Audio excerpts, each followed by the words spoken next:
segunda parte somos 3 integrantes que estamos de alguna manera colaborando con el mismo material. Ahorita les vamos a explicar por qué.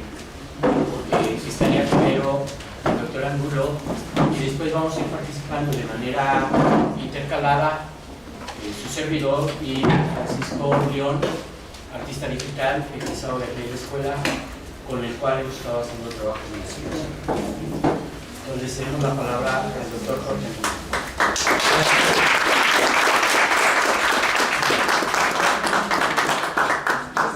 Gracias. Pedí la oportunidad cuando estaba tanto público aquí escuchando la presentación de Mauricio, de felicitar a Mauricio por su trabajo tan puntual, por haber desglosado con tanta precisión todo lo que se conoce como astronomía. Y yo he tenido mucho contacto con astrónomos que han trabajado este tema, pero no con tanta claridad como lo ha hecho Mauricio. Y también he tenido contacto, he escuchado muchas interpretaciones de los que trabajan los códices, y ninguno de ellos se ha puntualizado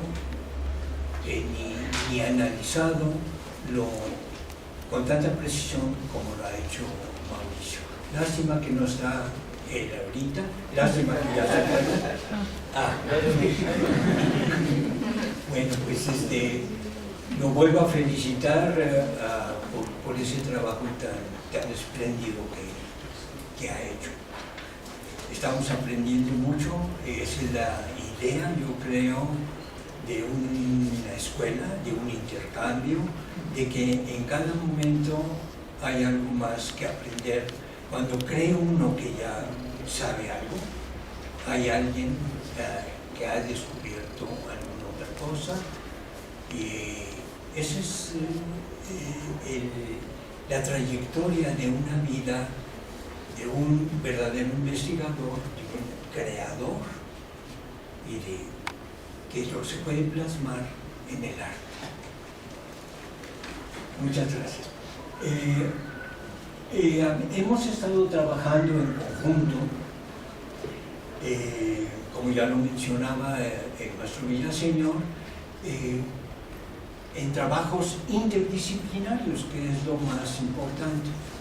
Veo que Mauricio solito se aventó todos estos trabajos como si fuera multidisciplinario.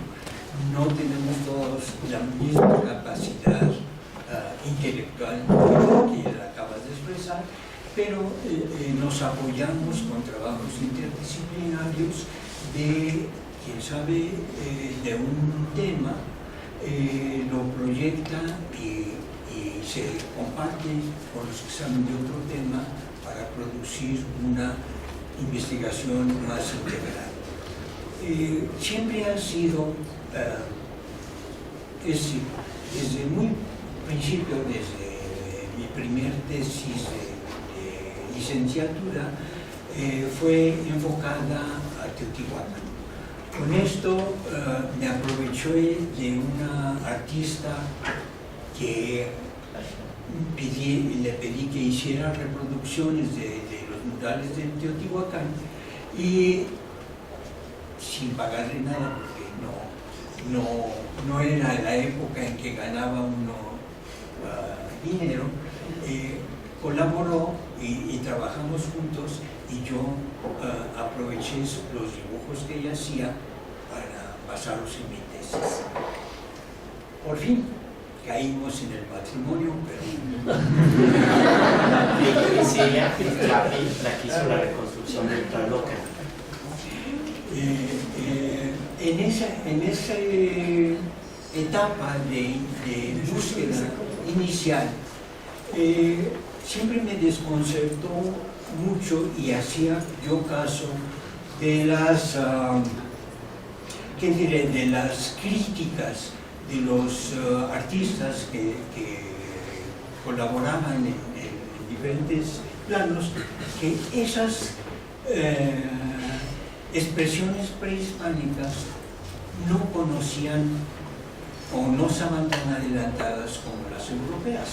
No tenían noción de lo que era la perspectiva, que todo era plano, que la proporción de las figuras no era adecuada, que las cabezas eran muy grandes en relación de los cuerpos. En el desarrollo de estos mismos trabajos, Chapí observó que aunque las figuras eran muy escuetas, muy simples, siempre estaban proporcionadas los miembros, los brazos donde correspondía el codo, sí eran otras proporciones diferentes a las clásicas griegas de 7 cabezas para el cuerpo y otras cosas. Pero empezamos a explorar por qué era lo importante en estas proporciones que tenían los prehispánicos y si es cierto que había una perspectiva o no había. A través de los años y viendo no solamente las pinturas de Teotihuacán, sino todas, tal como lo ha hecho Mauricio, que se va con los zapotecas, los mayas y los del altiplano, Teotihuacán y mexicas, se encuentra que hay una constante totalmente diferente a los cánones griegos, pero hay una constante tanto de la expresión como de la perspectiva. Y explorando un poco más en lo europeo, vemos esta transparencia que está aquí presente en este momento. Es una pintura de Pompeya, como de 150 o 200 años antes de la época cristiana, en donde sí conocen la perspectiva. Esos no son ventanas reales en el muro, son pinturas imitando que es una ventana y el resto de la ciudad se proyecta pero en una franja perspectiva al estilo de la que conocemos y se usa en la actualidad. Para irnos más rápido, después de la civilización cristiana,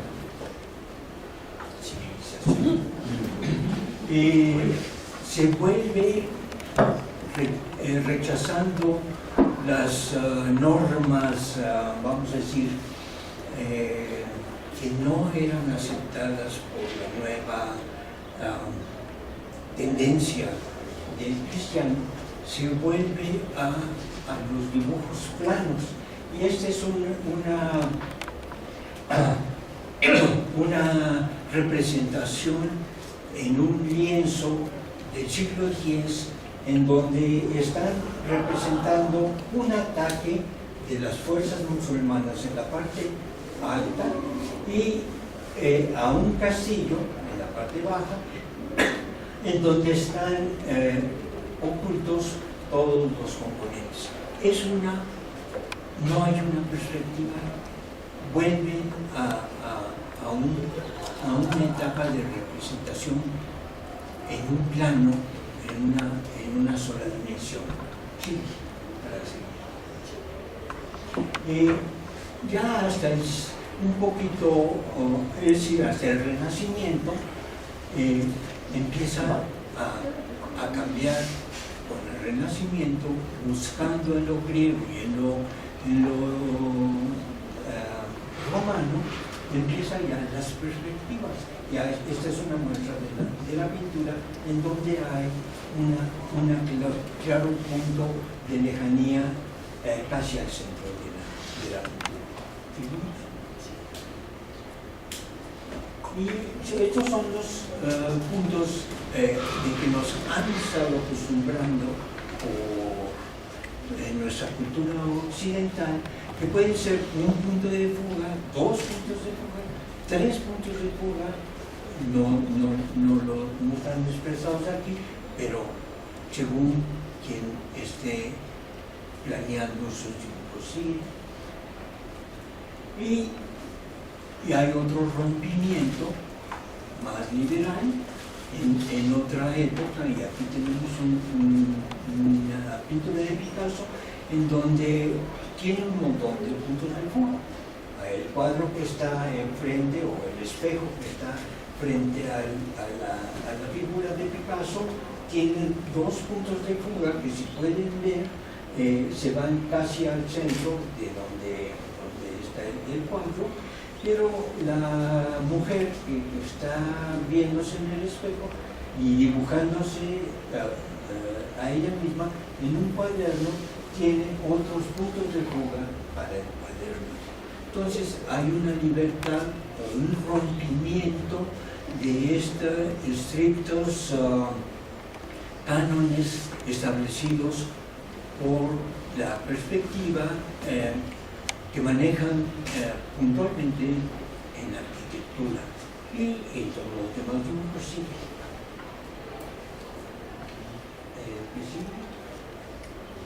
Y tenemos otra perspectiva que podríamos llamar inversa, es decir, el punto de fuga del piano en donde está la otra persona tocándolo es hacia afuera. Se está viniendo, en lugar de irse hacia el fondo, se está viniendo hacia el espectáculo. Y hay otros puntos de perspectiva, sí, para irnos más rápidos.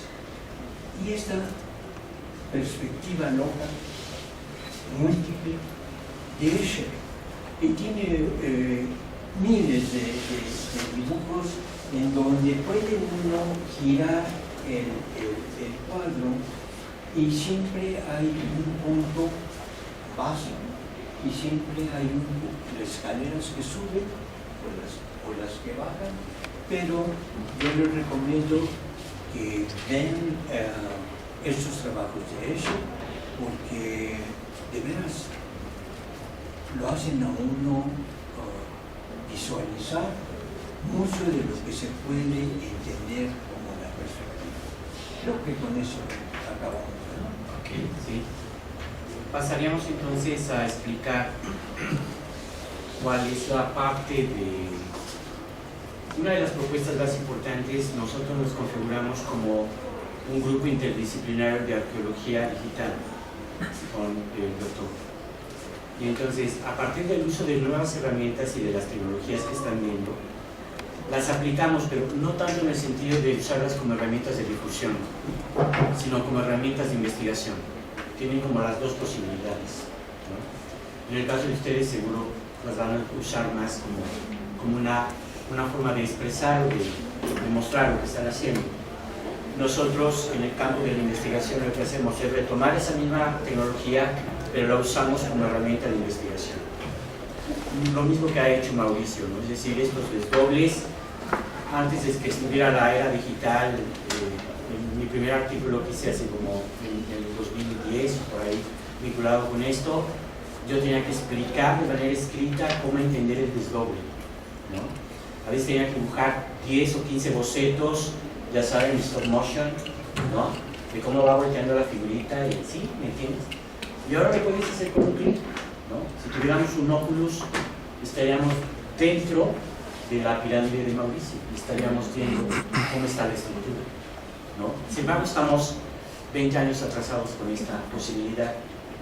La idea es entonces, a partir de esta educación que nos llega con el contacto con los europeos y la manera en que ellos nos hacen entender el arte y nos hacen comprender cómo debe ser entendido el arte y cómo lo debemos de ver, el hecho de intentar usar las herramientas digitales es como quitarnos esa programación y volver a reestructurar nuestro disco duro para entender de una manera distinta de ver. Entonces, resulta que las herramientas digitales se nos dan muy bien. Es una manera muy fácil de poder entrar de manera distinta a un problema. Y entonces decidimos con Jorge empezar del siglo XVI, que es el momento del contacto, qué pasa desde el punto de vista de lo visual y de lo artístico en términos del uso del espacio, ¿sí?, hasta ir a etapas más tempranas. Y entonces nos ocurrió que lo primero que podíamos hacer era usar un mapa del siglo XVI de Teotenango, con una estructura de espacio, como lo había mostrado acá el doctor, todavía en una fase anterior al Renacimiento, lo que llamaríamos una perspectiva isométrica o divergente, ¿no? Y utilizando herramientas digitales, hacer la reconstrucción tridimensional y luego hacer recorridos virtuales dentro del mapa.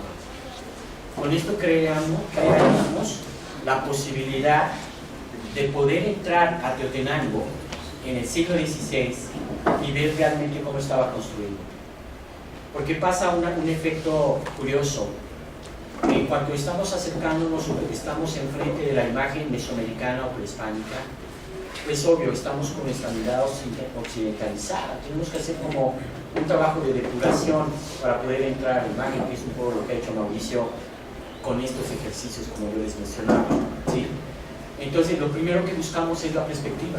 Curiosamente, lo primero que te dice que algo está bien pintado o que está bien resuelto es cómo manejo la perspectiva, la escala y la proporción, ¿sí? Si vemos una figura grande de una chica en un entorno que no corresponde, decimos que está mal pintado, ¿no? Está mal resuelto. ¿Qué pasa con nuestra artesanía o nuestro arte popular? O las imágenes de los códices, ¿no? En el Federico Maya, siempre me gusta trabajar con Mauricio. Vemos estas figuritas como achaparradas, como marcas sueltas, y siempre fueron calificadas como algo ingenuo, como característico de un naif, ¿no? Hoy todavía se les sigue llamando naif. Y yo siempre digo, bueno, el que diga naif es porque él es naif. Él es un ingenuo, de pensar que todo debe de ser bajo la norma europea y la norma occidental. Él es un verdadero naif, ¿no?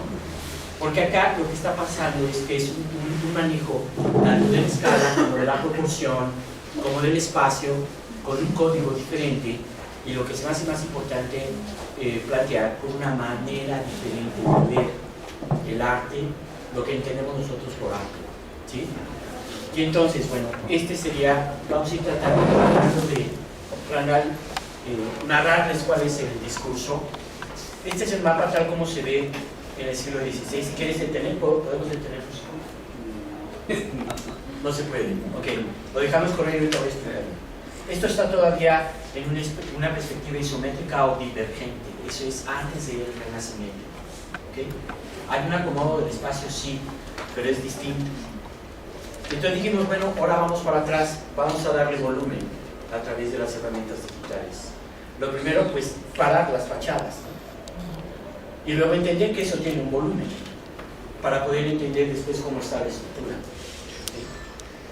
En este sitio, ahí pueden ver algo que es como una mancha, como una capilla, que en realidad ahorita que empiece la magia digital veremos cómo en realidad es un monte y ahí está inscrita una capilla, ¿sí? Esta capillita va a cobrar su lugar, ahí está, y el camino que lo lleva. Esta capilla todavía existe hoy, mientras que este centro histórico de Teotenango ha cambiado mucho. Sin embargo, la idea era tratar de entender cómo desde una mirada, desde el hoy, lo que estamos usando ahorita es nuestro sistema visual aprendido culturalmente para entrar a un plano del 16. Es decir, estamos haciendo traducciones visuales. De un lenguaje visual del 16 lo traducimos vía digital a cultura contemporánea, a manera de ver como nos enseñan en párvulos, ¿no? Nuestra rayita, nuestra casita y arbolito, y entonces arriba está el cielo, abajo está quién sabe qué, que es una estructura cultural, eso lo aprendemos, ¿no? Lo que nos ha estado demostrando el trabajo de Mauricio también es como hay un reordenamiento del espacio y del cosmos aplicado a la imagen, pero también, como decía él, a la arquitectura, y a una pintura, y tal vez hasta en un diseño textil, porque estas grietas que están narrando Mauricio se encuentran en los textiles. Entonces, ¿cómo es que de repente estás con un huipil, ¿no? Y estás tú en medio del cosmos? Estás en el centro de toda la geometría. ¿Y saben qué? Sí, exactamente. Estás en medio de otros. Porque es una manera diferente de entender mi relación con el entorno. ¿Okay? Otro lado. Desde el punto de vista del arte, yo digo que hoy estamos en una cultura fragmentada. Ya lo decía el otro día. O sea, tu trabajo es ser artista, pero llegas y es tu trabajo. ¿No? Tu trabajo es ser contador, llegas a las 6, guardas tu portafolio y ya. El arte, de alguna manera, ha sufrido ese parámetro y lo hemos como convertido en eso. En el ámbito mesoamericano, el arte está con la vida, es parte de la vida. O sea, no puedes separarte, es parte de lo que me mueve. Entonces, todo mi entorno arquitectónico, pero también ecológico, todo forma parte de mi manera de ver. Y eso, en ese sentido, estaríamos más cerca de entender lo que es el arte para esta cultura. ¿Sí? Ok, entonces, planteando esto, nos ayuda mucho a situarnos como una especie de maqueta en este tipo de trabajos. Piensen que aparte tenemos tecnología básica, ¿no? ¿Sí se acuerdan? Trabajamos con 3 pesos. Si tuviéramos una empresa de producción, o sea, Assassin's Creed estaría pero como no tenemos ese tipo de producción, no hay que quedarnos parados, hay que hacerlo. Entonces no importa, lo intentamos con 3 pesos. Y estuvimos entendiendo cómo es muy coherente, porque a la hora que paramos, por ejemplo, lo que es la iglesia, corresponde exacto al parámetro románico herreriano temprano del 16, por ejemplo. Pero no hay muchos datos de arquitectura civil en el 16. Casi todo lo que estudian de arte colonial son iglesias. Pero ¿qué pasa con la vida cotidiana? Bueno, pues entendemos aquí porque reconstruimos el palacio del alcalde. Y entendimos cómo el alcalde tenía tanto miedo que coloca 2 torreones con sus guardias para que vigilen su casa, por ejemplo. O del otro lado, como hay otro edificio principal que tiene un lugar para crianza de puercos, por ejemplo, y tratamiento de pieles. Esto que estábamos viendo a través de la imagen lo confrontamos con textos, porque en el siglo XVI sí hay textos coloniales. Y entonces encontramos que había una relación entre la descripción con lo que estábamos viendo en el plano. Entonces, como de repente, si pasáramos de nuevo al principio y viéramos la planta del mapa, diríamos, ah, qué ingenuo, está como mal hecho, como mal dibujado. No, la gente antes del Renacimiento, acuérdense que España siempre está tardío en el proceso, está viviendo todavía en el románico, cuando en Francia y en Italia están entrando al Renacimiento, ¿sí? Quiere decir que la manera en que resuelven esto es todavía con una perspectiva anterior a la renacentista. Y es la que traen los europeos cuando llegan a América. Por lo tanto, todos los lienzos, todos los planos del 16 tienen esta estructura, ¿sí? Y nos ayuda mucho a entender los comportamientos sociales a partir de este esquema. ¿Okay? Si quieren preguntar, pues vamos aclarando igual. ¿No quieres agregar algo? Sí, lo que queda a la izquierda, Francisco, darle un énfasis a la horca y a la picota. Esto, ahí. Eso que casi no estamos acostumbrados a pensar en eso. Pero en las plazas públicas, o en el Zócalo, este Zócalo que tenemos, ahí se ejecutó gente, por mucho tiempo, en la colonia. Y era como día festivo. Hoy son 10, y vendían, ya saben, con eso. Ahí estaba la vendimia, la comida, mientras venían como un acto de fe, claro. Y eso lo tenemos muy alejado, pero eso pasó ahí. Eso sí pasó ahí, ¿sí? Entonces, esto es lo que quería comentar. Bueno, nomás, sí, lo de la picota, está un poco fuera de foco, Francisco, o no sé, no lo puedes girar. La picota, no sé si están enterados, pero la picota es en donde se juzgaba sobre todo a los indígenas y les preguntaban, ¿aceptas el cristianismo tal como te lo estamos enseñando? Y si tenían en su definición más de los conceptos de la cosmogonía prehispánica. Entonces en el siguiente elemento que está junto era la horca, porque aceptas el cristianismo o pasas a la otra. Al otro mundo. Pasas al otro mundo. Aquí no. Este es el nivel de boceto, son nuestros primeros bocetos. Y allá arriba hay una calavera. ¿Tenemos la segunda fase? No, no está preparada esta. Okay. Estamos precisamente en el proceso de completar todo el proyecto. Estos son los avances ya operativos, los que podemos mostrar. Y bueno, la resolución también de la imagen obedece a que, bueno, el plano no tenemos directamente acceso al original, está escaneado de un libro. Bueno, la calavera, por lo mismo, es una calaverita así muy, muy pequeña. Una canica. Sí, entonces en el escaneo del libro, pues no apareció tan bien como hubiésemos querido, pero bueno, y la explicación ya la dieron el maestro Villaseñor y el doctor Angulo. Bueno, si no se convertían, tenían pase automático a donde estaba la calavera, ¿no? Y estamos tratando de implementar algo de otras tecnologías, como es el Bitmotion, en este caso para controlar la cámara y pues alejarnos un poco del tradicional movimiento del ratón y del teclado. Prácticamente sin tocar en nada en la computadora podemos movernos, manipular libremente en los entornos. Recreaciones tridimensionales precisamente de estos espacios para poder y tratar de entenderlos un poco más. Todas estas estructuras principales, los edificios y las que tenían importancia precisamente relevante en el centro de esta población, que era precisamente la iglesia, el palacio donde vivían las personas importantes de ese momento. Y bueno, otro de los elementos relevantes de la época, pues precisamente era este objeto de conversión religiosa. Ajá. Él es Francisco León, es artista digital.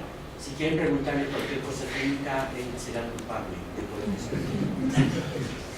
Acá lo interesante es entender otra cuestión, perdón, es cómo. Sí, sí. Lo que aquí parece que es sombra de la proyección de está levantado, en realidad es el diseño original, es lo que parece ahí sombra en el piso ajustado, es como aparece en el plano, y los franciscos lo levantaron para que se vea tridimensionalmente lo que ocuparía la estructura de la horca y de la picota.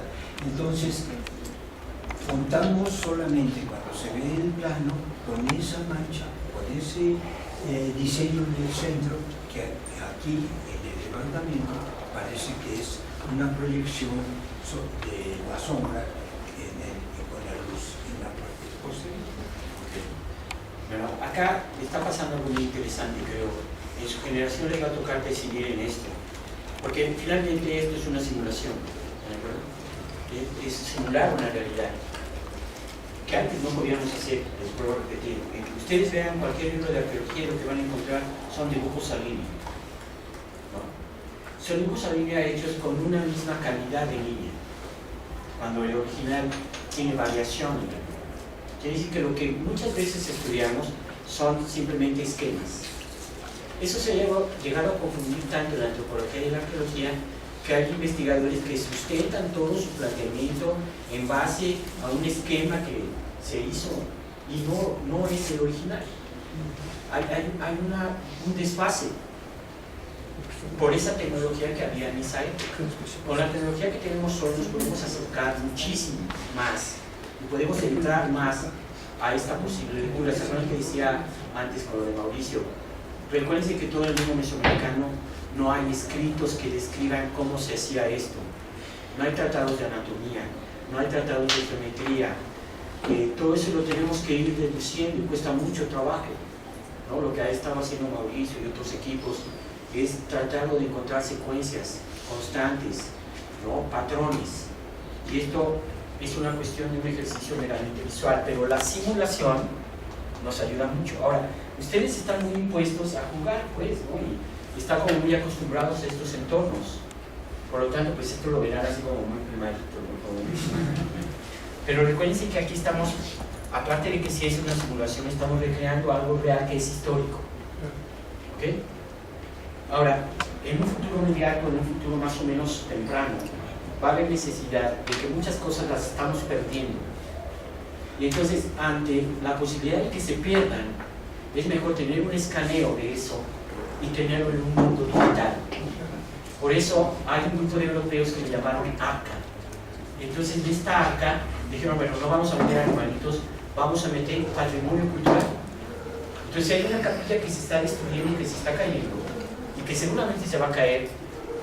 Ya saben nuestras autoridades qué tan importante es para ellas esto, o sea, nada.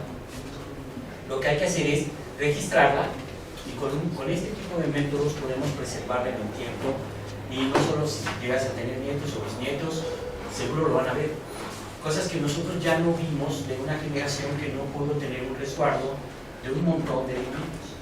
Hay equipos se necesitan, no solo se necesita un historiador, y un arqueólogo y un antropólogo, se necesita gente como ustedes que maneje este tipo de lenguajes aplicados a otro tipo de productos que no solamente es vender, como digo en los grupos, chones y colchones, sino también preservar y tener un producto distinto, ¿sí?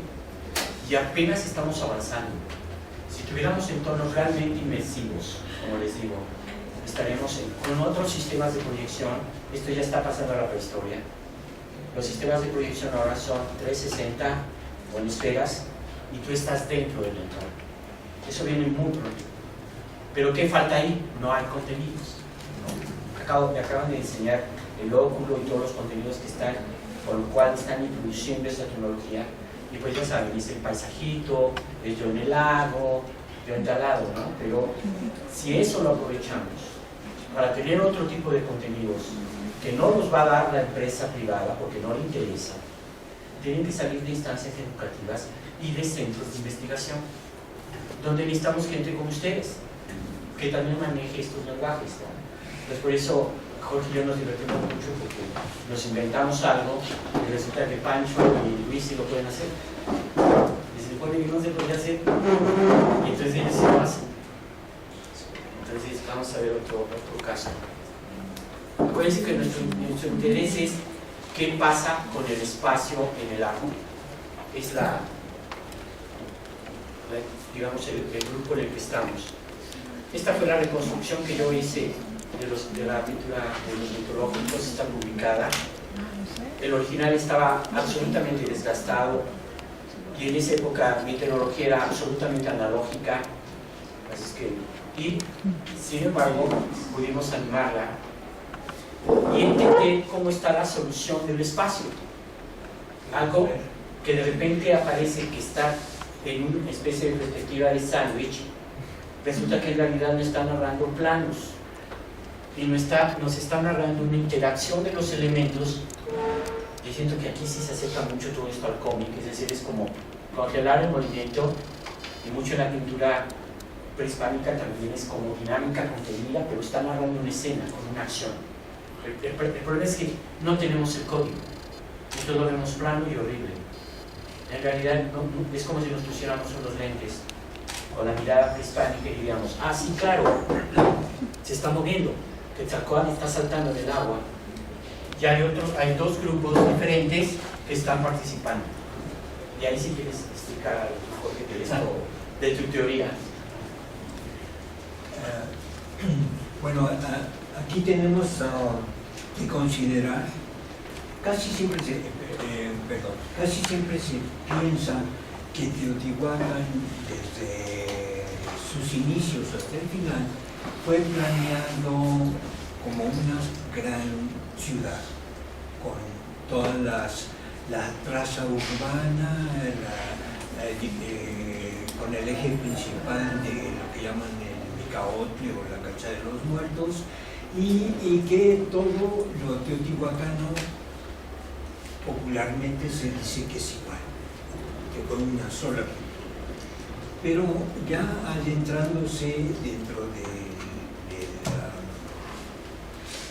la cronología y de los cambios de las pirámides, del crecimiento de la ciudad, se van viendo muchas facetas. Y los arqueólogos básicamente nos fundamos en los cambios de la cerámica, de los implementos cerámicos, para fecharlos de acuerdo con la estratigrafía, es decir, con la profundidad que se encuentran en las excavaciones. Pero hay otros factores mucho más revelantes, como son los murales. Y los murales están mandando un mensaje. Siempre se dice que, o muchas de la gente opinan de que son decorativos. Ah, qué bonita decoración. No tiene ningún significado. Es plenamente ignorante, porque tienen profundos significados que van cambiando a través del tiempo, van cambiando a través de cómo la cultura se va desarrollando. Es como si dijéramos, a partir de la conquista, México es uno, y no vemos que hay una etapa colonial en donde hay un tipo de manifestaciones diferentes a la etapa de la independencia y diferentes, digo, no solo en pintura, sino en arquitectura, en crecimiento de la traza urbana, mucho en la pintura, y podemos ver esas etapas del desarrollo de nuestra ciudad. En Teotihuacán se avienta todo el paquete como una sola etapa que empieza al principio de la era cristiana y se abandona o se cambia alrededor del año 700, más o menos. En todos estos 700 años hay varias etapas, y esta es una de las etapas más tempranas de la pintura mural, en donde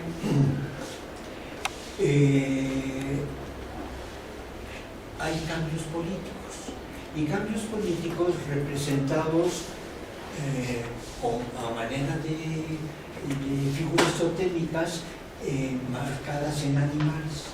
Y las serpientes es uno de los tótems o de los insignias con que se amparaba un grupo de los teotihuacanos que estaban en colaboración con otro de los grupos de los cánidos y con otro de los grupos de los felinos, como el jaguar que vemos en la parte baja, y cánidos, y la figurilla aquella que se acaba de mover, que es una iguana estilizada, están en constante intercambio de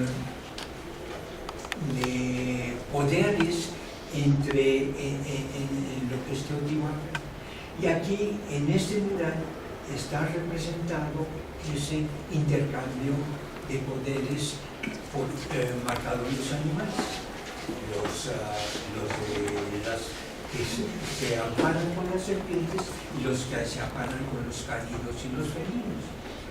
Serpientes, peces y iguanas, que son una unidad. Y en el mar, que ya mostró Francisco Villaseñor, cómo no es plano, sino son un tipo de perspectiva que va al fondo, en donde hay pasajes intermedios entre las olas, están jugando los grupos étnicos que representados por los animales. Así es. Sí, en realidad esto que está diciendo Jorge aquí de manera muy sencilla es realmente una polémica en la arqueología, ¿no? ¿Qué grupos son los que gobernaron Teotihuacán? ¿Y cómo estaba la estructura del gobierno? Y él plantea que hay por lo menos dos grupos que están representados por imágenes de animales. Y entonces en el mural están combatiendo como si fueran dos etnias. una para subir sobre la otra, y eso lo tienes que deducir del muro, que es otro dato que también pues, es un dato de lectura, de interpretación. Si lo dejas ahí, lo interesante era marcar como esto, el primer ejercicio que hice de esto fue en el Museo de Beatriz de la Fuente, pintura angular en Teotihuacán, si mal no va a ver ahí. Hice una maqueta de casa. Entonces empecé a recortar y empecé a acomodar las imágenes según yo me estaba maquinando, ¿no? Porque como Mauricio me debe de entender muy bien, de repente ya estás enajenado, estás allá adentro, ¿sí o no? Hasta la risa te da. Entonces ya estás ahí adentro y empiezas como a ver, esto creo que se puede acomodar diferente. Entonces lo que hice fue una maqueta así de acrílico, ¿no? Pintada. Bueno, pues con lo digital ahora podemos entender como algo que vemos sumamente plano, en realidad nos está hablando de un espacio concebido de una manera diferente. Aquí de hecho falta, porque estos son olas y esto estaría moviéndose. Todas estas olas estarían en movimiento, ¿no? Lo que vemos un poco estático, como este personaje, en realidad está caminando sobre las olas, ¿no? Este jaguar está caminando sobre ese elemento, ¿sí? ¿Qué tan alegórico es la representación de las imágenes, por ejemplo, zoomorfas? Lo que encontramos, ven aquí las manchitas y los elementos de los colmillos y todo, que parece como algo cómico. En realidad, cuando lo analizamos con expertos, zoólogos, se da un dato muy curioso. Tuvieron la capacidad, el artista prehispánico, de poder irse a los elementos más simples y sencillos que describen la especie sin dejar de reconocerlo. Es decir, un biólogo te puede decir exactamente qué especie es, un zoólogo experto en cánidos te puede aproximar mucho a este personaje, de tal manera que está caminando siempre como en este filo de la navaja entre lo que es real y lo que es fantástico. Están como en los dos campos. Muchas veces, por ejemplo, este mural se llama Los animales mitológicos, pero este título es muy temprano, se dio hace mucho tiempo, porque en realidad no se entendía qué estábamos viendo. Entonces el arqueólogo, como no entendía ni NPI, dijo, pongámosle mitológicos, ¿okay? Que es como muy común. En realidad no, ahora sabemos que es todo un mural que nos está narrando varias etnias o representaciones alegóricas de grupos o ideológicos. También son grupos ideológicos que están aquí de alguna manera colocándose. Una de las constantes que se han aprendido en lo prehispánico es que si están frontales, si hay una representación frontal como esta, tiene una connotación diferente de lectura, sería como algo más sagrado, ¿cierto? Sí, como algo más sagrado. Y que la mayoría de las veces lo que se prefiere es representar de perfil. Eso después nos llevó a otra conclusión que después veremos. Evidentemente que aquí hay como un ser híbrido, ¿no? Es como un ave y un pescado. Acá falta ver cómo está brincando para poder capturarlo, un pez. Entonces, bueno, esto que pudimos animar aquí, pues mucho tiempo costaba mucho trabajo explicarle a alguien qué es lo que estábamos viendo, porque lo que veían era algo estático. Vamos a decir, ¿cómo? Pero ¿por qué se mueve? Pero ve cómo está la composición, ve cómo está armado, ¿no? La estructura compositiva, y eso, sí o no, está hablando más que de un diseño. Aquí ya estamos hablando de una propuesta de concepto de tiempo, concepto de espacio, concepto de acción, secuencia, y eso supongo que sí puede ser considerado arte. Bueno, entonces la estrategia digital usada, vuelvo a repetirles, no solo como herramienta de difusión, sino como herramienta para yo entrar al muro y sacarle lo más que pueda, están resultando muy buenas, excelentes. El problema es que estamos también divididos. O son gente que se dedica al arte y al diseño, o historiadores y antropólogos que no saben ni cómo agarrar un control de Xbox. Vaya, ¿no? Ya no les vamos a pedir que manipulen algo así. Buscamos entonces cuestiones diferentes. Ahora, estábamos pasando de Totenango, ¿se acuerdan? Siglo XVI, Teotihuacán. Añadiría yo a esta explicación clara que estás dando que sí hay un concepto cosmogónico en esta pintura. Lo que se considera el inframundo, y cuidado, El inframundo muchas veces se confunde con el término actual religioso de infierno. Nada tiene que ver la palabra inframundo con este término cristiano, sino inframundo es el mundo que está abajo de la superficie y de la tierra, del Calippac, que son 3 niveles. Lo que es el cielo, la franja que nosotros llamaríamos la biosfera, y el inframundo, lo de arriba, en medio, donde vivimos, y la parte en donde se crean y se regeneran las energías. Y en este caso, el inframundo está representado como agua, por donde se penetra. Y aquí están las etnias o los grupos participando en las actividades de renovación de todas las actividades de la naturaleza, en donde nosotros, como seres humanos, somos una pequeña fracción, porque todo lo demás tiene vida en este concepto. Entonces, el término de mitológicos sí fue muy breve, porque no sabía cómo explicar puntualmente lo que es todo eso. Claro, ok, muy bien. Vamos a otro escenario. Preguntas o comentarios hasta aquí pueden hacerlos. Antes de que sea tarde. Antes de que sea tarde, haremos para siempre.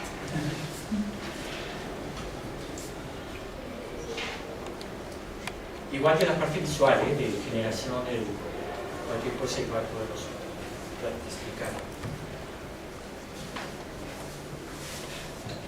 Bueno, este es otro de los casos. Después nos fuimos más hacia atrás. Vamos del presente, de lo más cercano a nosotros a lo más retirado, y pensamos en la venta. Bueno, Jorge está haciendo una revisión de todo el material Olmeca. Si quieres, ahorita nos comentas algo de eso. ¿Cuál es la problemática? Nomás añadiría, antes de que sigas, Francisco, que esto que vamos a ver corresponde a una etapa de 1500 antes de la era cristiana. Así que nos estamos yendo a los principios de las manifestaciones prehispánicas en todo Mesoamérica. Esta es en el área del Golfo de Veracruz.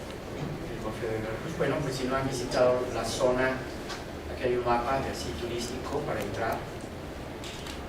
Estaríamos viendo una de las piezas que se encontraron acá en ciertas campañas de investigación, que es una de las estelas. La 7, ¿no, Jorge? Estela 7. Ok. ¿Se pueden tener ahí?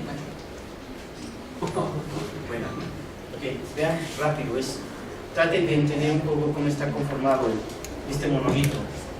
Hasta ahorita hemos hablado de pintura, pero ¿qué pasa con la escultura? ¿Cómo se forma la escultura? ¿Perdón? Es en la venta. En la venta. Es de la 7. Lo que se hizo fue tratar de encontrar cuál sería la composición de la escena, ya no en un plano, sino en un bloque. Y cómo a partir del bloque se puede entender también el sentido espacial, ¿no? Cómo de repente ellos manejaban una de las caras o las laterales del bloque para meter ahí todo el concepto de una escena, y de repente resultaba que eso generó o ha ido generando una serie de teorías que a la hora que nosotros hacemos los desdobles y entendemos cómo está conformada y la separamos, resulta que no es como muy coherente. Por ejemplo, en la lectura que se ha dado a esta pieza, obvio está el monolito principal y los personajes están colocados así encima. Es que era una cuestión de dioses que estaban flotando alrededor de un cacique o de un personaje principal de gobierno. Cuando analizamos las figuras encontramos, aquí no se ven mucho los detalles, estamos en esa fase de reconstrucción, todos traen como un bastón. Si ven, hay como un bastón que traen. Si analizamos, si le quitamos todos los elementos del atavío y analizamos la anatomía, que ya lo hemos hecho, se encuentra que están en acción de juego. Están como en una acción de esperar golpear una pelota. Entonces, mucho tiempo se pensó que este era el personaje principal y que cada uno de ellos representaba a un señor de la periferia de la época en que esta cultura estaba funcionando, y que por eso los habían puesto de una manera como alegórica y flotando.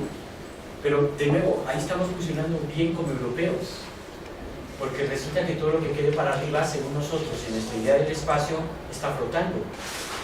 Pero si le preguntamos a un japonés o a alguien que entiende el espacio de manera diferente, está perfectamente en la Tierra. ¿Sí? ¿Ven entonces cómo cuando estructuramos el espacio y la imagen, estamos hablando también de tiempo, pero también de cómo entendemos la estructura del mundo y cómo narramos la estructura del mundo? Creo que también ahí hay una conexión con la lingüística que estábamos practicando antes. La manera en que nosotros invocamos el espacio y la construcción del espacio con palabras, yo creo que también invoca la manera en que visualmente la entendemos. Entonces debe haber una relación entre discurso hablado y sentido del espacio, ¿no?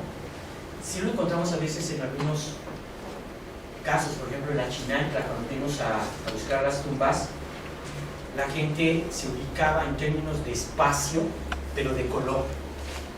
Por ejemplo, decían, sí, nos vemos a las 6 en el verde oscuro, y ellos saben a qué altura del bosque está ese verde. Claro, yo era un perfecto idiota, no me iba a perder ahí porque yo solo veo un verde. Ellos ven 15 verdes. No, que yo soy muy avanzado. Los mayas ven 20 azules y nosotros tenemos 2 azules. Es aprendido.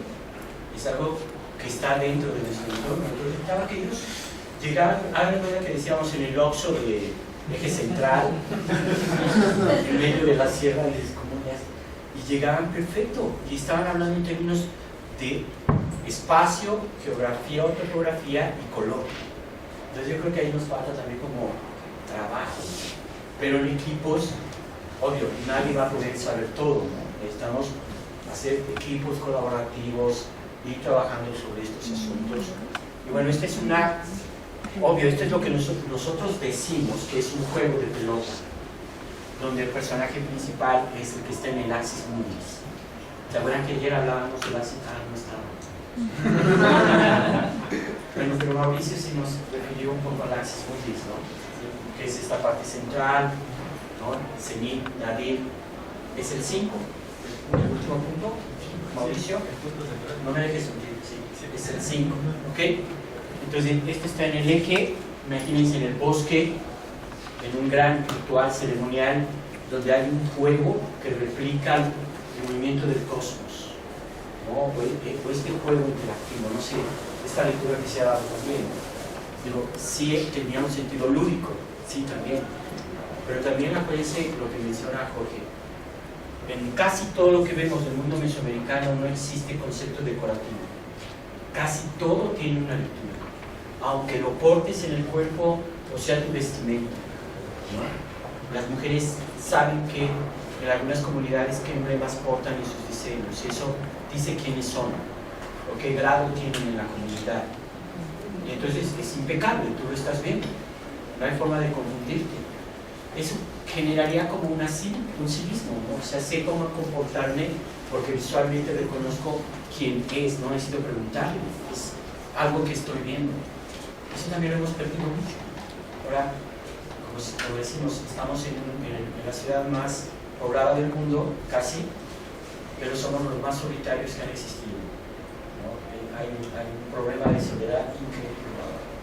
Porque también perdimos la idea del barrio, ¿no?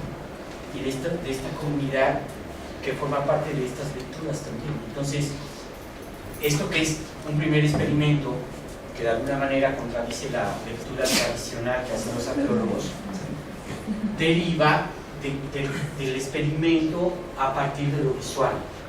Entonces imagínense la ruta que llevamos. Hay un calendario que marca una manera de medir el tiempo y el espacio, pero que nos manda a una geometría. Esa geometría tiene un porqué, hay una numerología vinculada con este juego geométrico. Hay formas básicas que se repiten, ¿estás de acuerdo? Esto que mencionabas de las diagonales me llamó mucho la atención, porque cuando hice los estudios de Cacaxtla siempre me salían los diagonales, y eso era como la matriz de la composición, ¿no? Entonces hay una geometría básica de composición que ellos seguro manejaban súper bien. Entonces, si a eso le sumamos que lo pueden, no solo como decía por ahí el invitado, que lo pueden aterrizar a una lectura astronómica, porque también está vinculado con lo que está ahí arriba, y con una lectura de lo cotidiano.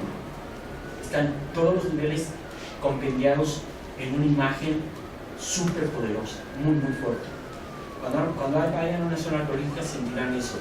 De repente las formas son muy fuertes. Los necios que estamos empeñados en tratar de entender por qué es pues buscar cómo están hechos para que nos expliquen eso. Digo, como artistas creo que eso sería muy, muy gratificante entender que hubo gente que entendió esta cuestión de la forma, el espacio, el volumen de manera distinta a lo que ha sido nuestra cultura occidental desde el Renacimiento, Barroco, Neoclásico, imagínense el Romanticismo, de nuevo otra vez los neos, las rupturas que estaban hartas de eso, pero ahora yo siento que las rupturas también ya se convirtieron en algo de moda, ya no dice nada, está desgastado, ¿no? Entonces seguro tiene que haber algo que cambie eso. Puede haber un retorno a buscar cosas que tengan sentido, porque no, es viable. Yo creo que es viable, ¿no? Nadie dice que no podamos hacer. ¿Qué otro tenemos? Hablando de, precisamente retomando un poco el tema del maestro Josué,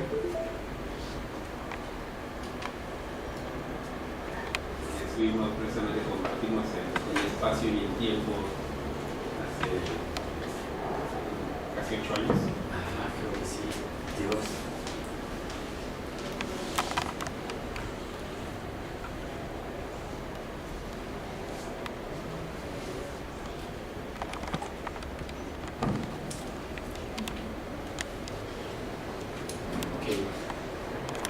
Les platicamos un poco. Bueno, nos lanzamos la aventura de hacer una expedición de trabajo. Yo estaba trabajando en estéticas, pero entonces me negué a llevarme gente de historia. Hice un equipo de gente de la ENAP en aquel entonces. Yo dije, ya estoy harto no, en buena onda, estoy harto de salir con arqueólogos y con científicos, ¿no? Ahora quiero irme con artistas. Entonces nos fuimos, Mauricio, Víctor Monroy, de la Rosa, muchos compañeros de aquí, y fuimos a buscar una tumba que estaba al norte de Mitla, en la sierra, documentada solo en la época de la Revolución, con algunas fotos. Entonces fuimos, Estéticas nos llevó, bueno, fue impactante ver Mitla y toda esta cuestión de las grecas. Y luego resulta que esto, el último dato que teníamos era que era una población, está al norte, ¿no? Yaro, que está al norte. Fuimos a la comunidad, hablamos con el alcalde, con el presidente municipal, para que nos ayudaran a encontrar el lugar. Nos dieron a alguien que nos guiaba. Entonces subimos a la sierra, lo cual fue bastante divertido. Desde ahorita, pero en ese momento, híjole, fue pesadísimo. No encontrábamos el lugar. Se nos estaba yendo el día, teníamos que bajar pronto, ya estábamos súper agotados y no hallábamos el sitio hasta que en la última, antes de yo decir vamos a bajar, el guía encuentra el lugar. Encontró el lugar, todo montado, se dice, y estaba este espacio increíble en medio de la nada, arriba, con una gran cruz llena de estas grecas increíbles. Si viéramos con detalle, todavía los perfiles tienen color, estaban como marcados en colores, algo que podemos ahora hacer. Entonces, algo que nos costó sangre, sudor y lágrimas para llegar, ahora están viendo aquí, cómodamente sentados, no se vale. Entonces, Víctor hizo toda la fotografía, el maestro Víctor Monroy. Esta es una tecnología de hace 10 años. Este video es tecnología de hace 10 años. con esa fotografía Francisco León armó con un software y bueno, explícanos cómo fue el proceso para que bueno, empezamos nuestro Monroy tomó las fotografías, todo el registro, tuvimos que armar todo el mosaico de fotografías para armar las grecas, y bueno, posteriormente se tuvo que trazar cada una directamente sobre el programa 3D para poder hacer esta extrusión, este realce, porque realmente en ese momento era lo que podíamos hacer. No teníamos acceso a escáneres 3D. No, eso era un sueño. De hecho, ahora lo podemos hacer mucho más fácil. Bueno, podríamos hacerlo. Ojalá logramos ir otra vez. Parece algo, porque no sabemos si esto se cerró, se cayó. Lo único que queda es esto.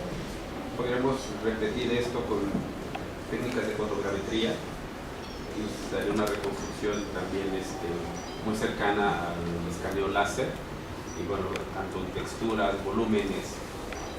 Este modelo es viejo, lo retomamos y lo montamos en el motor Unity para poder presentarlo. Ahora, si ven que está manipulando con algo que se llama Leap Motion, de tal manera que puedes estar tú fuera y estás manipulando el entorno. Son truquitos, pero que puede ser agradable. Limpiamos un poco el modelo y lo adaptamos. Originalmente, bueno, esto era muy gracioso, los primeros interactivos que hacíamos con Flash, y realmente ya no tenían vida a futuro, pero bueno, ahora aprovechando el evento y bueno, que también juntamos con la presencia del maestro López, pues decidimos también desempolvar un poco este modelo y mostrárselo, porque bueno, al fin y al cabo para eso son las investigaciones, para mostrar resultados. No tiene caso ir a pasear, registrar todo y dejarlo guardado. Claro. De hecho, aquí lo que falta es, bueno, con las nuevas herramientas se podría llegar a un nivel de realismo extraordinario. Podríamos integrar color y podríamos meterlo a la bóveda celeste y ver si está alineado con qué cuerpo. Entonces podríamos ver qué eventos y qué planetas han estado pasando por allí en qué fechas. Y entonces tenemos una lectura mucho más compleja, muy completa, ¿no? Ahí entrarían los astrónomos, desde luego con esta lectura. Acuérdense que en este mundo, ya no sé si alcanzamos a medir todas las becas, pero seguro que aquí hay la numerología más que importante. Aparte es una cruz. ¿Qué nos comentó Mauricio? Siempre aparece una cruz como eje, siempre, en cada composición importante. Pero imagínense que este símbolo tan importante lo conviertes en un algo que puedes entrar y salir de él, y aparte está lleno de toda la iconografía y el simbolismo, tú caminando. Es increíble. Así es que seguro debe de estar con alineaciones y con respuestas astronómicas. Eso hay que hacerlo digitalmente porque muchas veces es muy difícil hacerlo de otra forma. ¿Okay?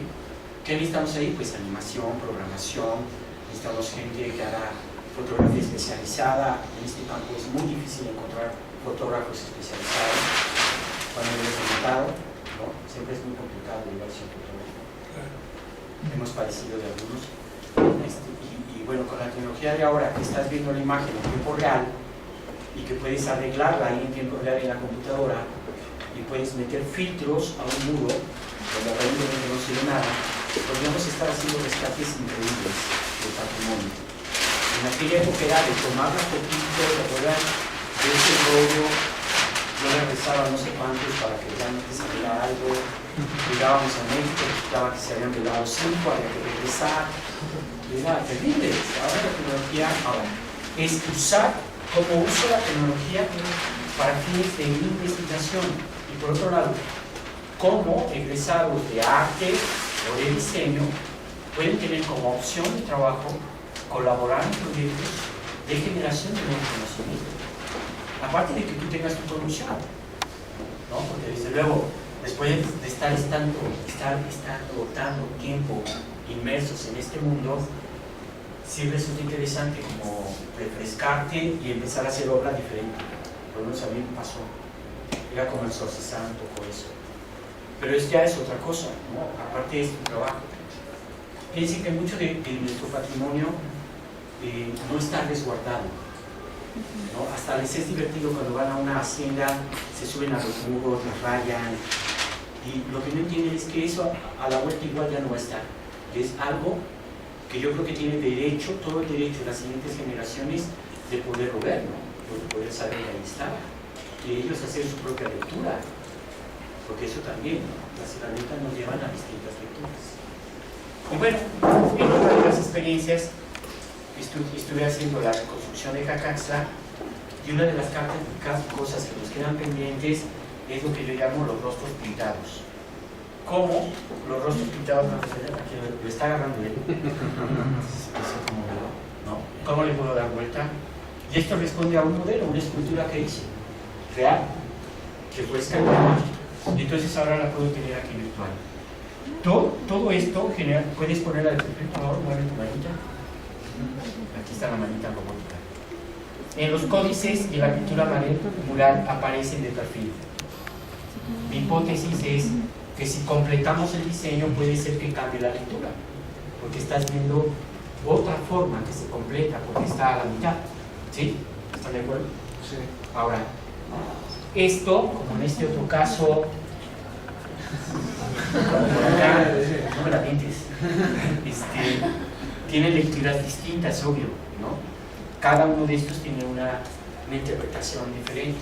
Entonces, algo que pareciera tan increíble. Ahora, y no estamos haciendo realidad aumentada, pero esto podría ser realidad aumentada.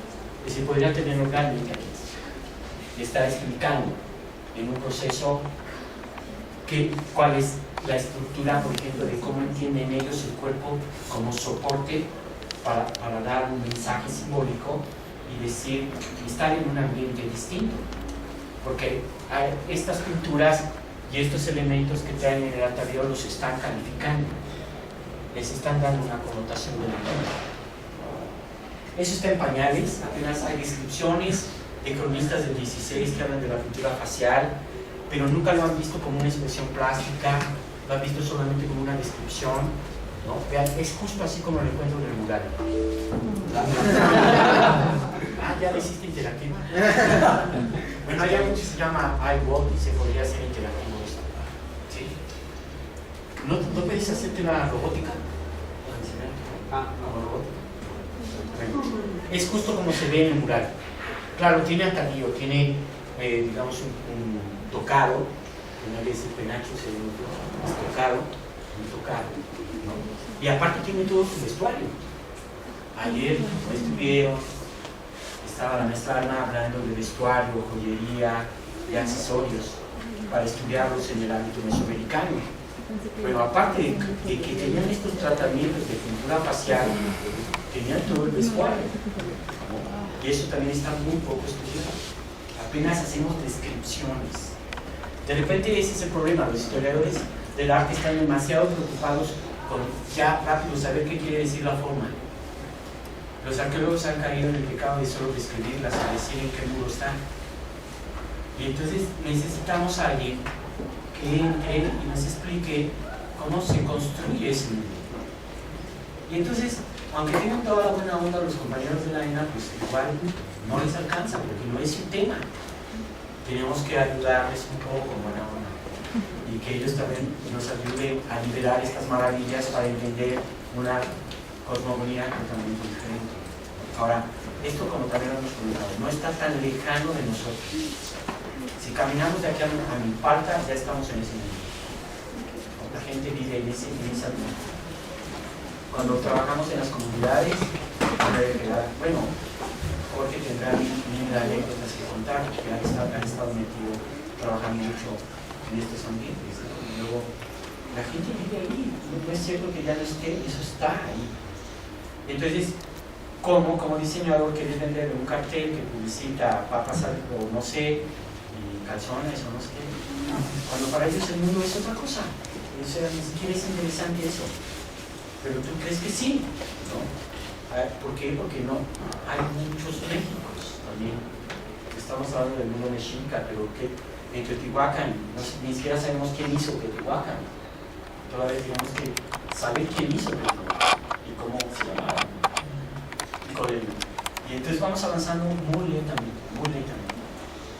Aparte, si usamos toda esta gráfica con otro tipo de fines más vinculados con las posibilidades que nos pueden dar a partir de toda la fragmentización que nos habló, los patrones que estamos encontrando, aquí ya no alcanza el tiempo, pero yo encuentro también otros dos sistemas, aparte de lo que nos narra Mauricio, y dos discursos diferentes de hacer ambientes para decir cosas, ¿no? En un ámbito ritual y en un ámbito cotidiano. Usan como dos escuelas de imágenes, como dos maneras de hacerlo, ¿sí? Sin tratar de meterme en este discurso que hoy está muy de moda entre los historiadores del arte, por ejemplo, de tratar de encontrar las escuelas pictóricas del área maya, ¿no? O cuántas manos hicieron este muro. O sea, realmente me parece un poco ocioso hacer eso, porque en el mundo mesoamericano no importa quién la hizo, ¿no? El chiste es que entre todos, como un colectivo, resolvamos este muro que va a ayudar a explicar cómo entendemos el mundo. ¿Para qué sé si lo hizo Pepe o Juan?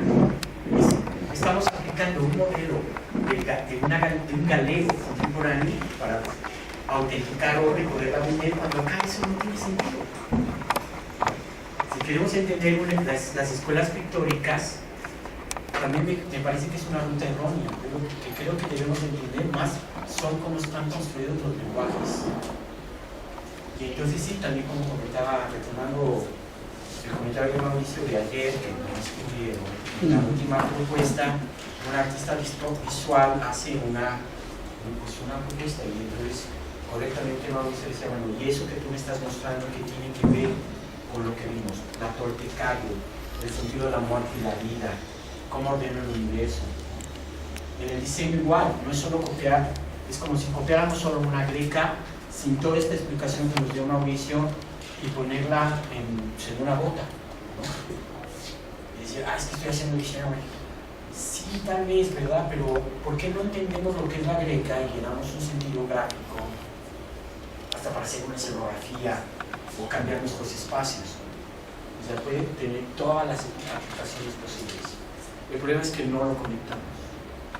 No conectamos en mucho sentido eso. También lo que se hablaba del lenguaje. Me parece, Vicente, que náhuatl significa lo bien dicho. Fluido. ¿Lo qué? Fluido, lo que fluye. Lo que fluye, lo que está bien armado. Eso significa náhuatl. Y están muy preocupados en su discurso que esté bien armado. Y luego nosotros hemos roto con eso. Entonces, y hasta nos parece como mala onda que hablen en su propio lenguaje. Cuando la verdad es que escúchenos, es hermosísimo como hablan. Es súper armónico, musical, no son estos gritos que luego es nuestro entorno. Pero eso pues los hemos golpeado y hemos como pensado que eso no tiene aplicación. Aquí solo jugando con 4 o 5 opciones que está usando Luis. Podríamos desbaratar la greca y convertirla en un concepto y eso sea una matriz de diseño, no sé, todo esto puede pasar. Bueno, ¿algo que quieras añadir? No sé si hay preguntas, pero me gustaría, viendo que este sistema de comunicación que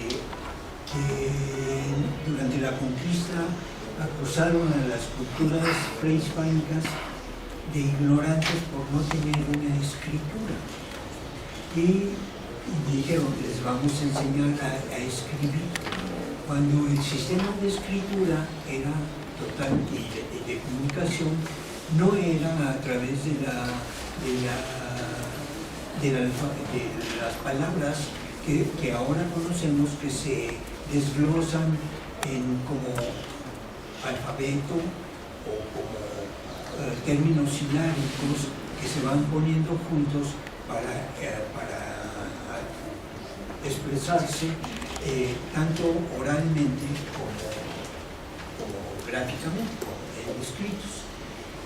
no había un sistema de escritura silábica ni alfabética, pero había un sistema de escritura pictográfica. Y los pictogramas que ahora se estudian bajo el término de iconografía son símbolos que, tal como Mauricio presentó el desglose de las grecas, tienen cada uno un significado. Cuando las personas lo veían, sabían de qué se estaba tratando. No necesitaban leer un párrafo ni una página para comprender lo que se estaba diciendo. La pura silueta del icono les estaba transmitiendo lo que se quería decir. En la actualidad se ha hecho comercialmente ese tipo de comunicación que va directamente al subconsciente y que encontramos en muchos aspectos comerciales. Por ejemplo, vemos la palabra Coca-Cola, que aunque está escrito, ya sabemos a qué se está refiriendo, sin considerar las otras cosas del imperio que lo difunden. Pero ya sabemos que se quiere de lo que se trata. Si hay un ícono de una compañía, por ejemplo, como Pemex, ya sabemos donde lo ve que va a cargar gasolina. Son sin necesidad de las palabras, son íconos que le transmiten a uno lo que están queriendo decir, y eso era el sistema prehispánico, la pictografía. La pictografía que ahora estamos luchando, tratando de entender qué significa cada símbolo aislado para ponerlos juntos y encontrar lo que sería una comunicación escénica, es decir, de todo el significado. Y si me permites, tengo aquí una cosa muy breve que saqué de un escrito de un pintor que se fue a las islas de la Polinesia y estuvo sacando dibujos para su propio bien de lo que hacía. Y le llamó mucho la atención que de los niños que lo circundaban y sucedió y escribió algo que les voy a leer. Quisiera decir una anécdota complementaria que nos ayudará a comprender la perspectiva sin puntos de fuga, practicada por las culturas prehispánicas y otras culturas no integradas al sistema occidental. Se trata de un relato de un artista que pasó sus vacaciones en una isla de Polinesia pintando paisajes selváticos y escenas de la pequeña aldea donde temporalmente se alojaba. Tal como era de esperarse, siempre estuvo rodeado de niños que lo seguían y curioseaban sobre el progreso del dibujo o acuarela que el pintor plasmaba en el papel. Un poco incómodo por los empujones que su público infantil efectuaba para acercarse a su caballete, el pintor decidió repartir algunos crayones y papeles que llevaba para sus apuntes y pidió a los chicos que dibujaran el mismo escenario que él pintaba.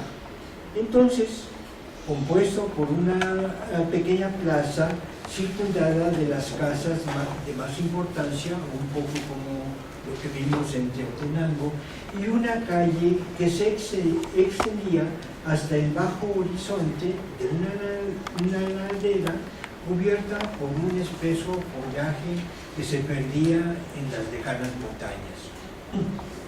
Después de un rato de quietud, solicitó le mostraran sus dibujos, en los que notó que todas las casas que circundaban la plaza estaban acostadas, con la fachada de frente a la plaza, tal como lo vimos en lo de Teotenango, por lo que era necesario rotar cada dibujo 4 veces para ver la fachada de cada una de las casas.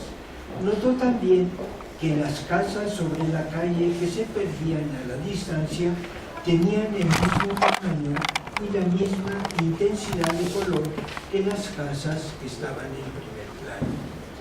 Queriendo compartir los conocimientos de perspectiva que él manejaba, les mostró ya la terminada acuarela que le sirvió de ejemplo para señalarle las siguientes acotaciones.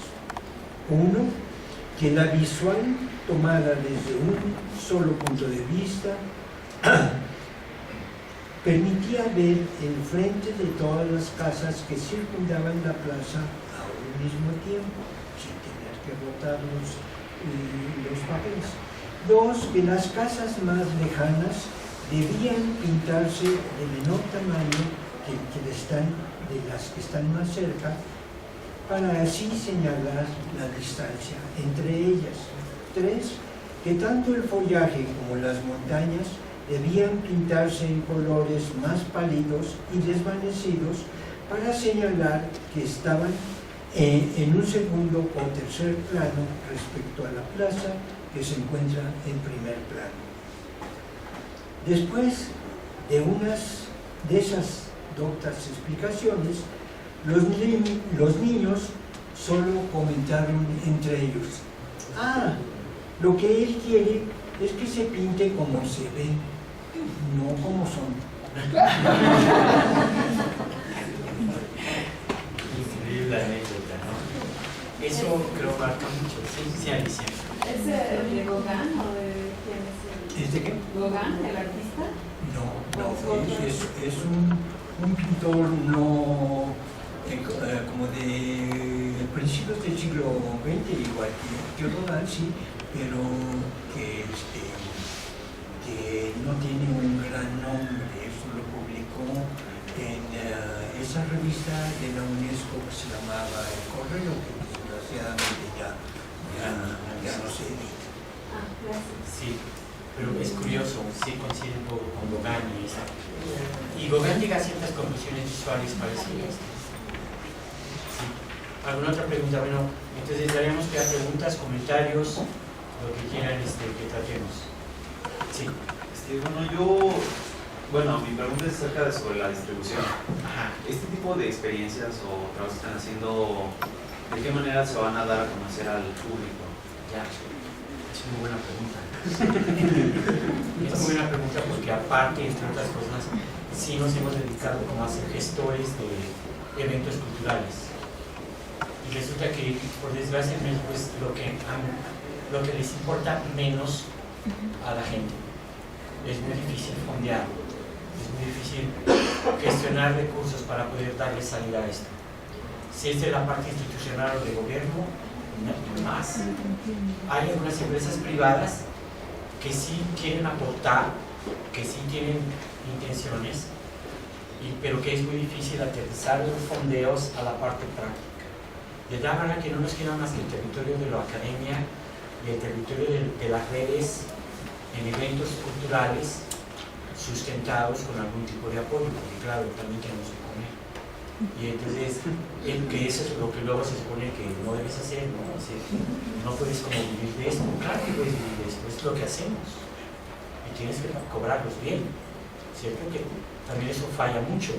Casi siempre regalas tu trabajo a cambio de nada, porque no te han enseñado eso.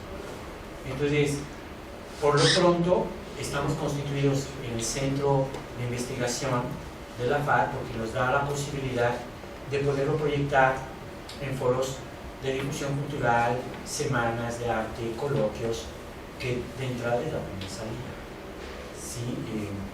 Tratando de buscar los nichos apropiados para poder generar esto al público en general. Porque aparte deben de partir que si estamos dentro de la UNAM dentro de sus misiones y visiones fundamentales es un compromiso social. Es decir, todo lo que hagamos tiene que tener una salida al público. Y como decía Jorge o decía Francisco León, de repente hay unas investigaciones impactantes, súper sesudas, pero que nadie conoce. Y yo creo que la idea es que también se conozca. Una más y luego había intervenciones. Bueno, a partir de lo que acabo de decir, ¿no es posible que este tipo de experiencias puedan ser repartidas a través del internet para personas como nosotros? O sea, porque igual estar viendo las exposiciones o estar yendo hacia ellas no es del alcance de todo el público. Correcto. Bueno, a lo mejor sí, pero mucha gente no quiere y diferentes cosas. O sea, yo pienso que este tipo de experiencias como cortas y muy enfocadas pueden ser se da para que sean repartidas de esa manera por internet y no es necesario tanto Recurso económico. Sí, de hecho la propia ciudad, estamos tomando los videos, los vamos a subir a la página y ahí estaremos subiendo estas cápsulas. Sí, es muy buena idea. Bueno, yo con respecto a lo de la difusión, hay un grupo que se está conformando en Milpalta, que son de chicos de entre 15 y 25 años, lo cual estamos notando en lo que es cómo los jóvenes de ahora que están tan atacados por las modas, cómo poder meterles estos conceptos, no como de principio lo pensaron como una moda, porque realmente nosotros observamos que una fiesta común de chavos se atasca, ¿no? Lo cual una exposición de museo, son 10, 15 chicos, pero la mayoría pues realmente son el mismo personal que armó la exposición. Entonces, si en las bienales de arte los chavos son atraídos por estas marcas, como por ejemplo es la bebida, la Heineken, bueno, lo que estaban planeando en Milpalta es hacer una fiesta para chavos, pero que se les presente todo un performance de videoclips donde se están agarrando diseñadores y se les presente estos contenidos. Lo que vi, la experiencia que se hizo una pequeña para reunir artistas de Milpalta y jóvenes que difunden estos contenidos, y se notó el interés de los chavos. Tuvo éxito esto. Claro, entonces la primera fiesta que se va a armar, pero con este tipo de contenidos, ya se está impulsando. Y por ejemplo, yo con mis amigos se los comento y dicen, no, va a estar de poca, ¿no? Pero lo que queremos es eso, mostrarles el contenido y les atrae. Aunque de principio suene absurdo que en una fiesta les muestres esto, es realmente que pueda haber un gran cambio por esa parte, porque les atrae. Sí. Entonces, yo siento que esto se debe hacer más general y que si tiene un buen resultado, que no solo se quede en los museos y en las galerías, porque ya vimos que no les interesa. En México, por desgracia, desde la educación básica, la historia en los libros ya se quitó. Realmente se están haciendo técnicas. Entonces, yo veo, los niños tienen el interés de aprender. Lo veo en casa, por ejemplo en Milpalta los valores todavía se conservan, todavía creen en sus tradiciones, todavía lo sienten. Entonces, ¿por qué eso se tiene que perder en generaciones y en modas que no nos dejan nada? Que solamente se está perdiendo el arte en México. O sea, que me refiero a que un chico no le interesa ni siquiera saber de dónde viene o su propia raíz. Prefiere adoptar otras modas. ¿Y por qué no también combinarlas? Yo no me cierro a, por ejemplo, la tradición de Día de Muertos, también compartirlas con sus tradiciones, por ejemplo, de los Estados Unidos, ¿no? Que es el Halloween. pero también compensar que lo nuestro también puede fusionarse con ellos y ser algo más, o sea, eso es lo que... Pues me parece más que súper impactante el comentario, porque en realidad nosotros pensamos que a la cultura también, la manera en que se muestra la cultura tiene que cambiar, los paradigmas tienen que cambiar. Y entonces yo no veo por qué el transmitir algo que sea cultural no pueda ser espectacular y no pueda ser interesante. Yo no creo que tenga que pelearse con eso.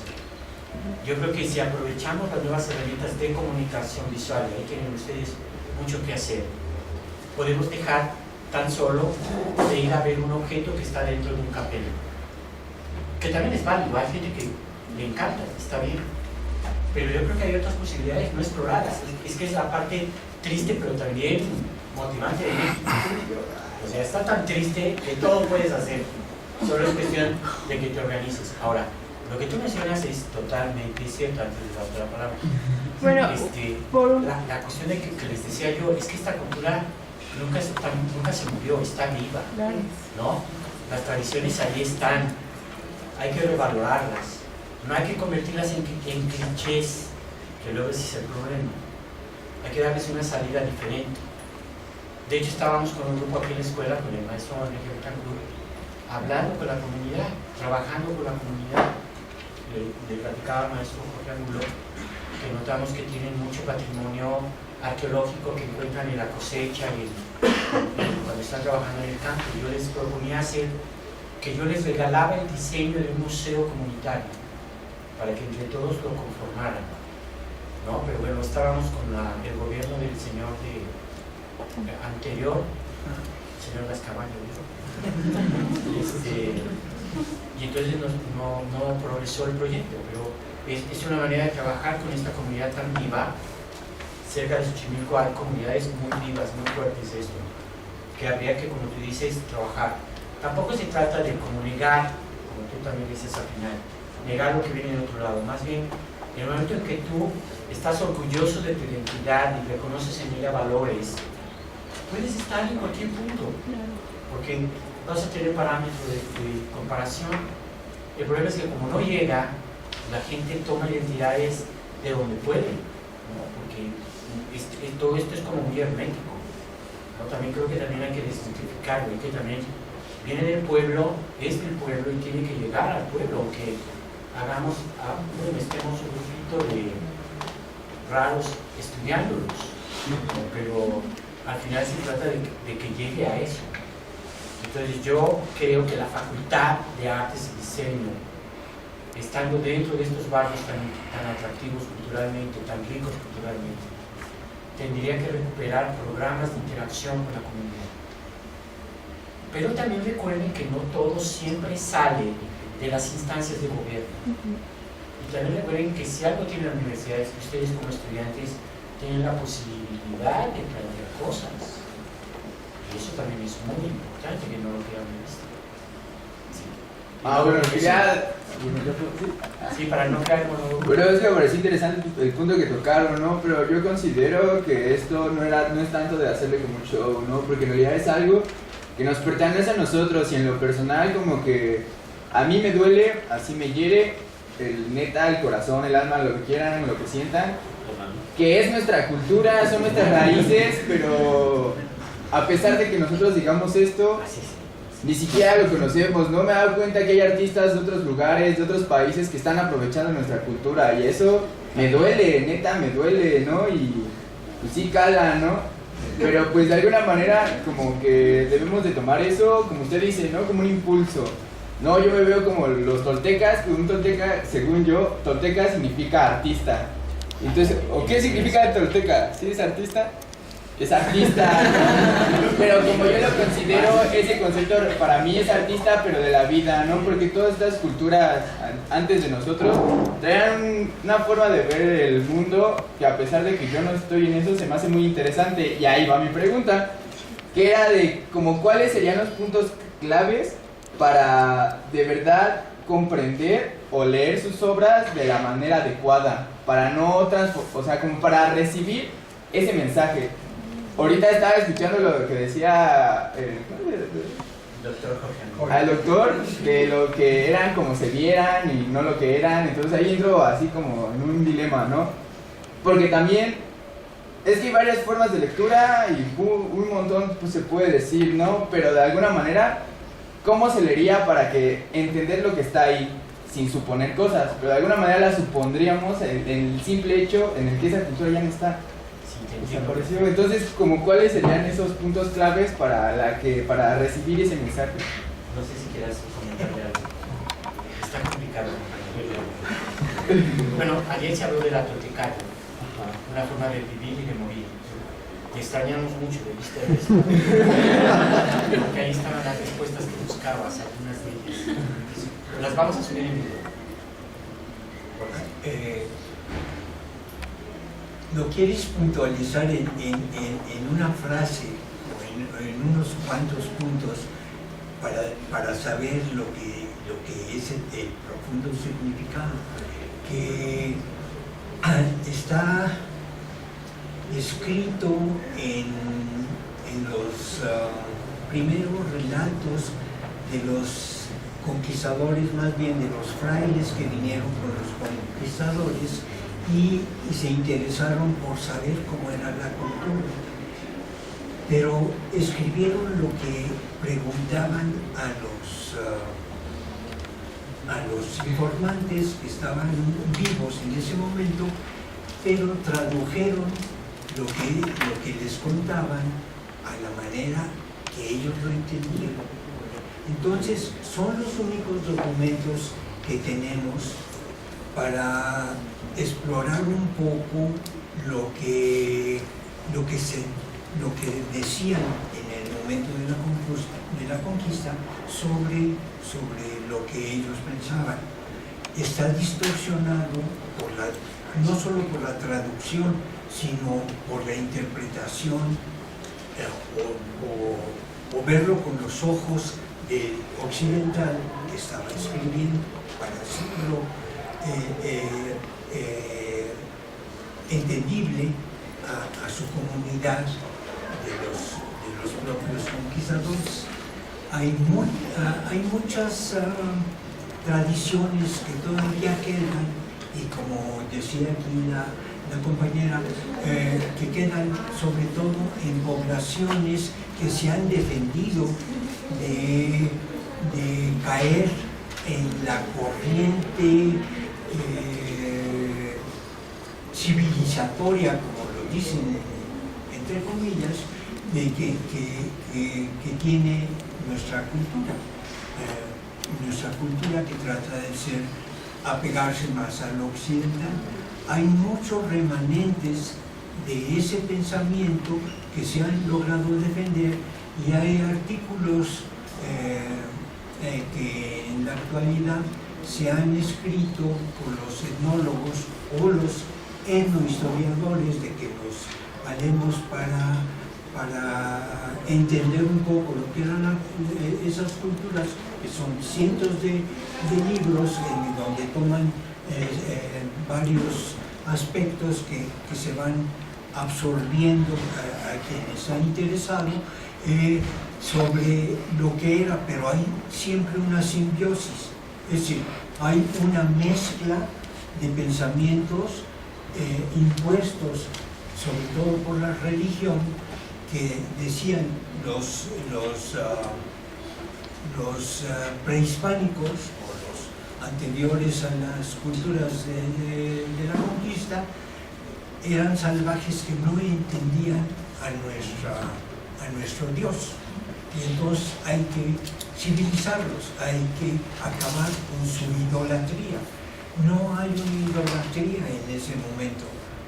Eran una religión polifacética, politeísta, en donde todos los elementos de la naturaleza tenían una fuerza, una energía que había que respetar y venerar. Ahora, en la actualidad, vemos cómo se destruyen los bosques, cómo se contaminan las aguas de los ríos, y antes eso era una cosa totalmente prohibida antes de la civilización. Sí, eso se me hace muy interesante porque, no sé, he escuchado y hasta yo, ¿no? Decimos, no, quiero ir, no sé, España, Francia, Portugal, X país, N posibilidades, ¿no? Pero como que no nos damos la posibilidad de, pues, explorar nuestro país, hacer todo eso, ¿no?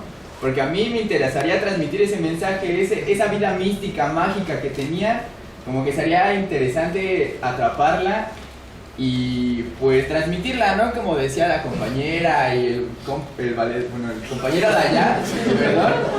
Sí, no, porque se me hace bien así. Lo que sí es un dato muy importante, interesante, es que a pesar de todo, de la dominación, hay una resistencia.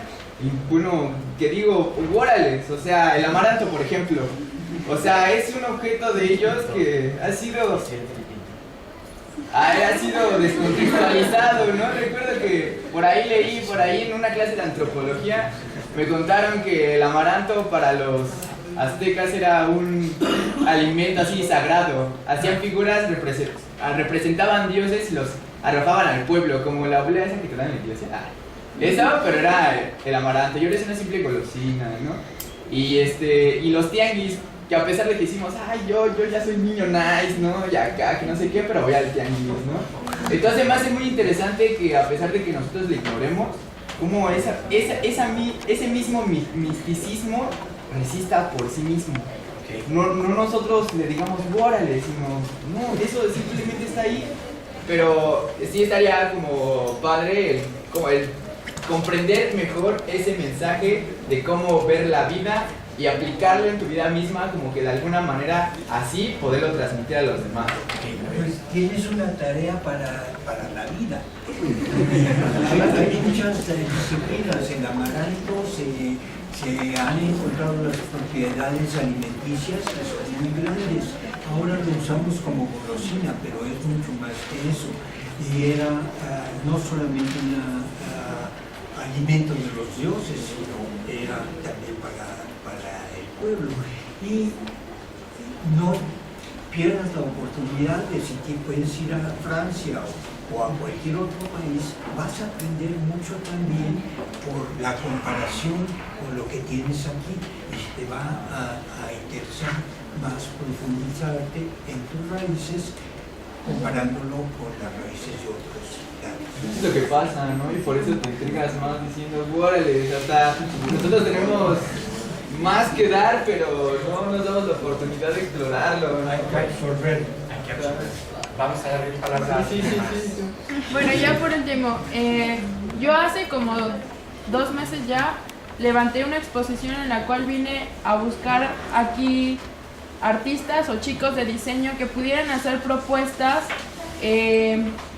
hacia la exposición no del rescate, sino más bien de seguir fomentando lo que eran las tradiciones, cómo ellos desde su perspectiva podían ver Xochimilco o Milpalta y qué podían aportar. Lo que me llevé de entrada fue un poco de tristeza, porque me di cuenta que en los trabajos estaba la técnica y estaba lo que se aprende, ¿no? Pero realmente el contenido era muy básico, y ahí me di cuenta que muchos de nosotros, aunque no nos falta enriquecernos más de nuestra propia cultura. Y bueno, lo que se está haciendo en Milpalta también, por ejemplo, con lo que son proyectos nuevos, y como dijo el compañero, no es hacerle show, sino al contrario, ir de la mano con la nueva generación, cómo les metes los nuevos contenidos, porque si se queda como está y no se da ese avance, o sea, si aún así se ve que no hay interés, viendo una interactiva, a mí la verdad, digo, o sea, eso está padre, y aparte que te esté mostrando lo que es tuyo, pues, o sea, a mí se me hace más interesante aún. Entonces, yo me di cuenta, yo me ando moviendo en grupos culturales en Milpalta, y el que me di cuenta, y es un claro ejemplo de ello, es que se hacen globos de Cantoya ya, de papel de China, ¿no? Las temáticas que se le dan a cada año a los globos, antes nada más eran los colores y las figuras. Ahora con los grupos, propusimos que se les dieran temáticas y que los globos tuvieran contenidos, que los globos tuvieran diseños. Este año se manejó lo que fue el rescate, lo del cine mexicano, y la gente, los chicos, yo iba a preguntarles del globo, y más que me hablaran de la estructura, les dije, háblame, ¿por qué pusiste este personaje? ¿De qué época es? Y lo saben porque lo investigaron, porque lo aplicaron, por algo lo aplicaron a su globo. Entonces dije, ahí está la clave del conocimiento, que en lo que les gusta hacer y les apasiona hacer, metan estos contenidos. De acuerdo, muy buena propuesta. Como les digo, hay mucho todavía por hacer, pero tenemos que ir cerrando. Perdona, ¿te puedo comentar algo a tu trabajo que estás haciendo que me parece estupendo? Por ejemplo, hace un rato mencionaba que las deidades en la cosmogonía prehispánica, en la religión, por decirlo de alguna manera, están conectadas con los elementos de la naturaleza.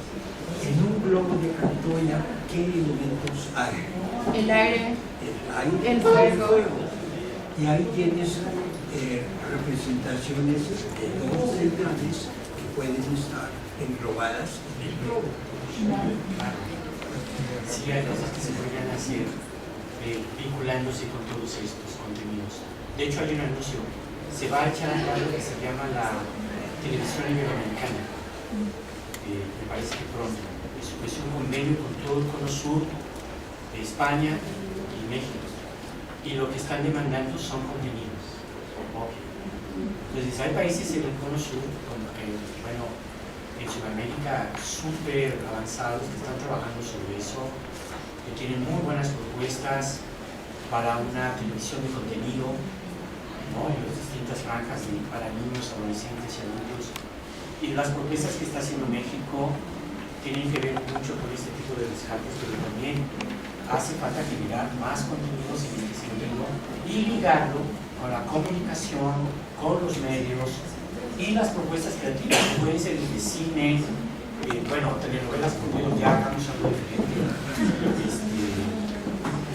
No solo Televisa dice qué hacer, ¿no? Hay muchas posibilidades en estos ámbitos. Entonces, bueno, cerraría yo con eso, porque ya está preparada la maestra para su ponencia. Bueno, ¿no está el maestro Martín antes? Sí, el maestro Martín. Bueno. Entonces, perdón, el maestro Martín. Tendríamos solo 10 minutos, ¿está bien?